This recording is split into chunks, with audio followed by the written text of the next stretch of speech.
Lacrosse Community! My name's Ryan Burns. I'm the founder of the Lacrosse Leadership Institute. Thanks so much for joining us today. It's our mission to empower all athletes to live their life best possible with the resources that they have, all catered by the wonderful game of lacrosse. Today, we're so fortunate to be joined by Pat Myers, who has a just plethora of lacrosse experience.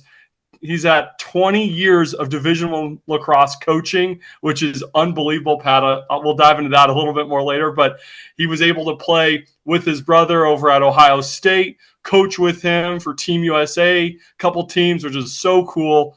Pat, for those that don't necessarily know your story, though, please share with us a little bit. How did you guys get into lacrosse, and how did your journey ultimately unfold to where you are right now at Lafayette College? Yeah, no, I appreciate Ryan you having me on this awesome this show and the ability to talk about the game that we all love. But my brother Nick and I grew up in a small town in southern Maine called Kennebunk, and we really didn't have a lot of lacrosse in the state of Maine. And our stepfather, when he married our mom, introduced the game of lacrosse to Nick and I. He was the head coach at Cape Elizabeth High School, where he won. A bunch of state championships in a row.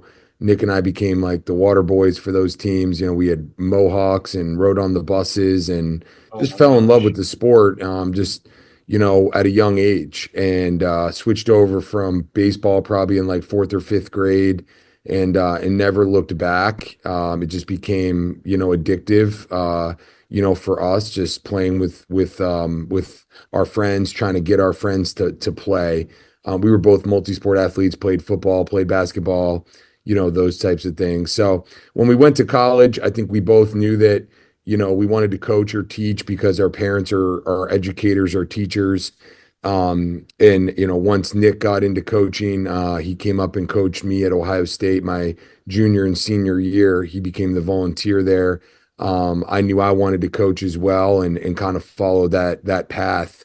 So we both ended up getting into the coaching ranks, into the Division I coaching ranks, and have just kind of worked our way up, and so here we are. But yeah, it started back in southern Maine, back when we were younger, with our stepfather, Charlie Birch, introducing the game to us.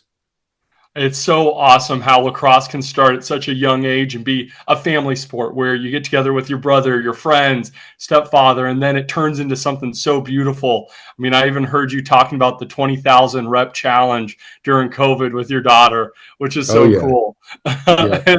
But I'd love to ask, what's your pinnacle lacrosse moment? You've had so much history so far playing. Yeah, no, that's a great question, and was thinking about that. Um, I think there's a couple, but the one that really jumps off the page, right out of the gate, is winning the gold medal with my brother Nick, as part of Team USA coaching staff.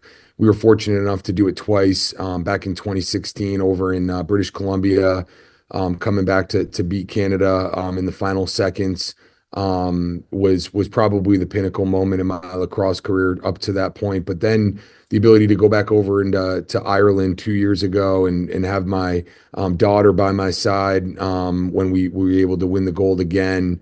I think anytime you represent your country, and you wear the red, white, and blue, it doesn't really get any better than that. And so for me, I would say, both of those moments stand out in my mind as doing it with your family and doing it at the highest level of the game.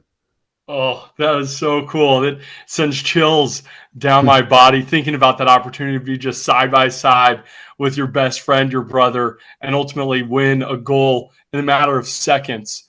I think when we think about lacrosse or life, sometimes winning or losing is just seconds apart. What do you think it takes for a team of that caliber to be successful and to ultimately win in those final seconds or minutes? Yeah, no, it's a great question. I mean, I think, and I give Nick a lot of credit, did a wonderful job. It starts with the selection process, and making sure you select that, it's not an all-star team, selecting guys that care about the right things, we over me, mindset, guys that are willing to shelf the ego. When you play for a gold medal and you play for something bigger than yourself, like, you feel that. And, you really want to bottle that up and bring it back into your own locker room with your own team because it's such a special feeling when guys are working for like there's only one thing that matters and nobody cares how you do it. You just got to figure it out. But it starts in the selection process for sure. We were down 8-2 to Canada at halftime. The coaches didn't even step into the huddle. The kids took it over and it's like, hey, listen, man, like, um, it's a brotherhood of love and trust. It's we over me. It's do your job the right way, and we're gonna make it back into this thing one play at a time. And sure enough, we did. But that started with the training camps, the grinding together, and just having the right competitive character in the room of the young men that we chose. So there were some hard cuts that were made, but ultimately we, I guess, found out that we were able to pick the right guys by the way they responded to adversity and be able to fight through it and, play for each other and play for their country. That's so incredible. The idea that you're down by 6 going into half and you don't even say anything to the players because of what you've built, that foundation that you all have implemented and input. I think that's a big premise of our conversation today about leadership and creating that environment. So, talk to us a little bit. You. Yeah, that's another great question. I think a couple of things. One, my why when I get out of bed every morning is just the ability to help our guys achieve something that, wouldn't be possible on their own. I think, leaders are, the ability to create a vision, to see the unseen, to have the belief in the greater good, of what people can achieve, what a team can achieve, but what individuals can be, and then helping them achieve that. And philosophically, for me, it's high support and high challenge. I think setting high standards and high expectations, challenging people, pushing people, to hold the line, to have high standards, but then surrounding them with the love and support that they need in order to achieve those things, because you can't have one without the other, is really kind of philosophically how I approach leadership. And I think if you do that and you build a culture where there is love and trust, then you can do really special things and watch guys achieve things that they never thought were possible. Becoming a better person leads to success on the field, in terms of how you serve your community, the work that you do in the classroom, the work that you do just to, create a better community here on campus and be a leader in that space. We have a saying, better people make better leopards. And if you do that, then, at the end of the day, like the success, the wins, all those things will take care of themselves. So, leadership is a lonely position at times. It can be a very hefty responsibility. But at the end of the day, it's one that you really like, you take really seriously because, ultimately I tell our leaders, like, you're taking responsibility for things that are out of your control, and you have to be okay with that, and you have to want that, and you have to crave that, and it has to drive you every day, knowing that you're trying to help people be at their best and pursue excellence. So those are some of the things that I think about when I think about, leadership, without going into a whole separate conversation just on leadership. Which we don't mind at all, Pat. And that's ultimately where we'll probably go. But some of the things that I really take away from this is first and foremost, we're playing a team sport. I think life is a team sport. You're only as Definitely. strong as your weakest link. So we need leaders to be able to lift up those that maybe aren't as skilled, maybe aren't as talented, maybe aren't as confident. But the fact that a leader sees that possibility in them and can love on them, like you said, encourage them, get them to rise to the standards or to the challenge of the entire unit, well, then that creates something really magical. You also said Absolutely. better people make better leopards. And one thing I heard you talk about are the unseeables, which to me is all about integrity. Do you mind sharing a little bit about that? Yeah, I mean, I think it really comes down to hard work. Like, our sort of core tenets of hard work, toughness, brotherhood really just came from my first interview on the job. And somebody said, what are you looking for in your next, or in your recruits? And I said, guys that work hard, guys that have a level of grit and resilience, toughness. and guys that want to be part of a brotherhood and love and trust. So the next day when the social media kind of post came out announcing my hire, it said, hard work check, toughness check, brotherhood check. I was like, that's it, and I think when it comes to the hard work, it's, everybody kind of, you work hard when you're here, but it's what you're doing in the shadows, what you're doing in the unseen hours, the time that you're putting in, when somebody's not looking over your shoulder, is really what it's all about, and getting out there on your own, putting in work, whether it be in the summer, whether it be in the off season. The time that we have at practice is not nearly enough time with these guys in order to help them get to where they want to be, but empowering them, say, this is what you need to work on in your game. And anything can be achieved through hard work, and I think that that's something that guys figure out when they actually do it, is that hard work works. And the ability to work in the unseen hours is something that I think is a skill, and guys can certainly learn that skill. Some guys just kind of more have it innately.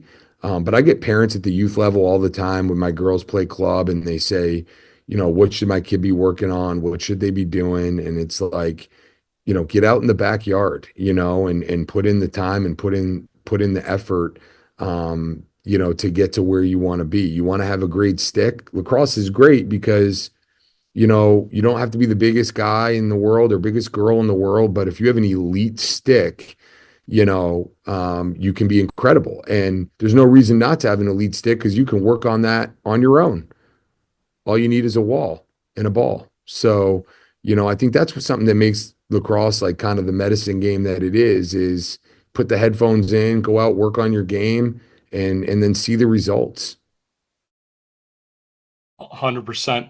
And that's the big thing. When I say integrity, it's do what you know is right, regardless if people are watching or not. And you talk about doing those things in the shadows, which are huge.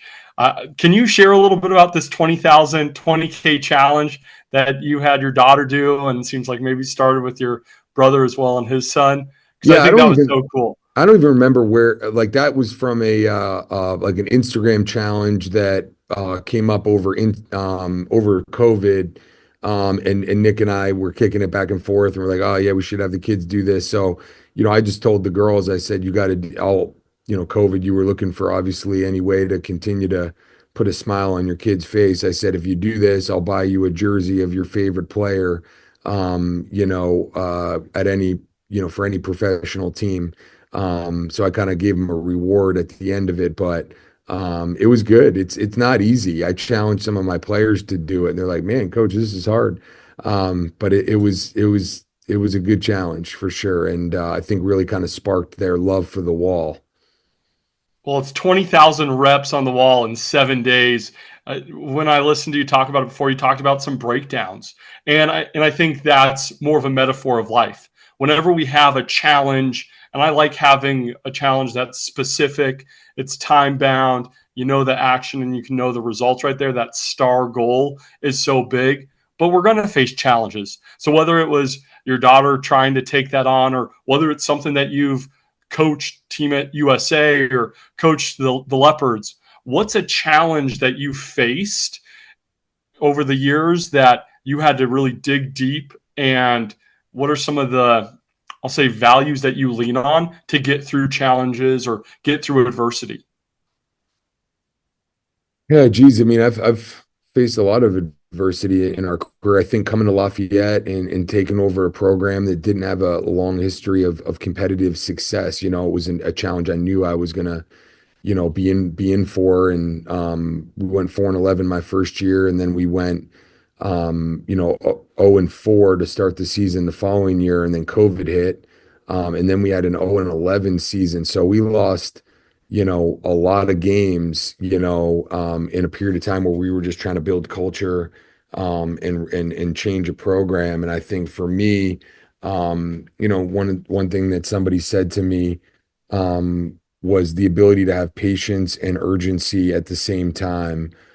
Patient with results, urgent with your actions, on a daily basis. And so I think that's something that, really hit home with me I think in a time or an era where people want immediate results.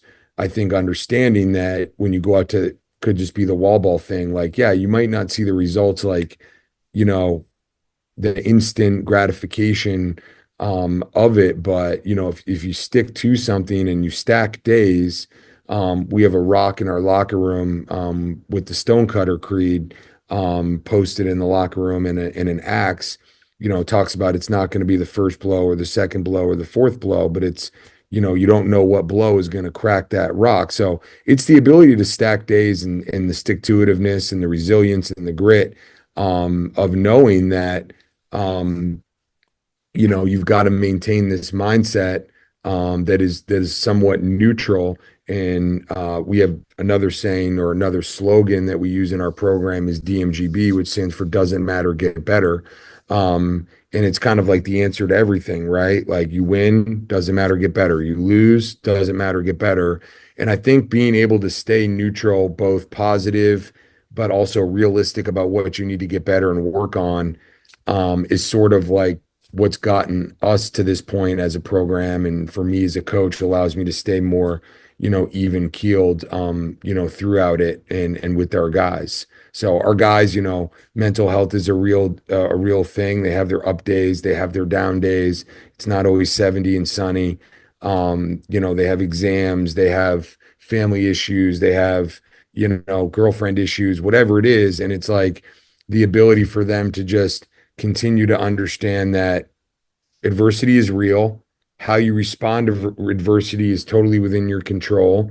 And then your ability to like turn that into a positive and turn adversity into an opportunity is something that we, again, coming back to your leadership question, that we really try to focus on with our team and with our leaders. So I know I went a bit off base there, but those are some of the things that have really gotten, I think, me to where I am in my coaching career, and that I try to preach to our staff and our team.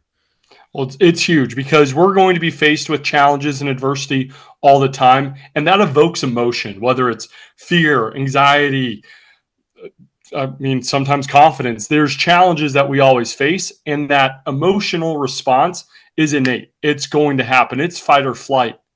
But our response and our actions in terms of what we actually do, well, I think that's something that's developed. And I think that's something that, Pat, you talked about being neutral at the end Yep. of the day.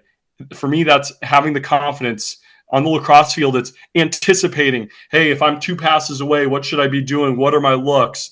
If it's in the business setting, hey, if this happens, I know that this, and this have to happen after Yep. that. And that's why I think lacrosse is beautiful and why I started this, because everything that we talk about, compound pounding, doing the little things time and time and time and time and time again. And that's where you're able to crack ultimately a stone. Great story and analogy for anyone who doesn't know Yeah. that. Same thing like a pinata, but the compound pounding doesn't matter, get better. I think the Lamar Yep. Jackson quote, he got interviewed on ESPN about it. It's like, it doesn't matter what I did. I just got to keep getting better just a little bit every day. And so, Pat, I can tell why you've been involved with coaching for so long and why you have such a huge impact on all these players, as well as why you're such a great recruiter. As soon as we start to talk to you, we hear these adages and the beliefs and values that you have. It makes me want to suit up. So I really appreciate that. I know we're wrapping up on time here, but I'd like to hear some of the conversation that you have with youth players right now, whether it's your daughters and their friends or youth players that are trying to get recruited to play at the next level. What are you telling them? Or if you were in their shoes, however many years ago, what would you really be focused on right now?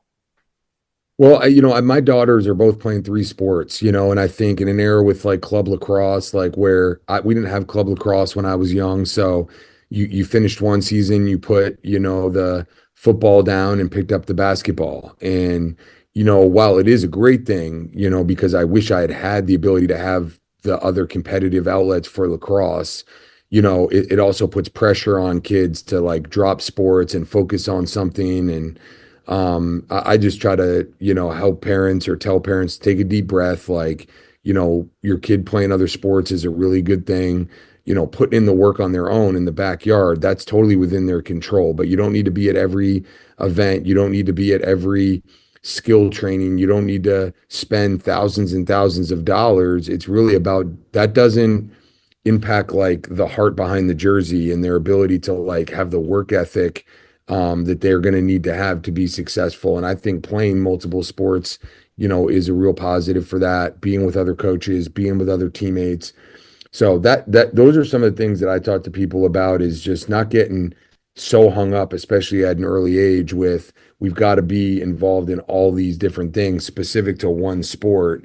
It's those things will work themselves out as you get older. And I just had a conversation with my dog the other day. I said, listen, if you don't want to play basketball and you want to just train and you want to work and you want to do skill training and you want to play box lacrosse, like she's got to give up box lacrosse right now because she's going into middle school basketball and they practice every day. And she's like, Dad, I want to play basketball. I said, awesome. I was hoping you would say that, because I think it's just good for them to continue to have that multi-sport mentality. And at the end of the day, that doesn't change the fact that she can come home, get in the backyard, hit the wall, shoot on her own, and do those kind of things, which to me is the most important thing. Yeah. And you think about basketball, if you can do this, the ball handling, putting the ball on the stick becomes so much easier. Phenomenal. So Exactly. I appreciate that comment, Pat. Last thing for you, any last thoughts, anything else you'd like to share with our community here about lacrosse leadership or anything that you guys are up to at Lafayette?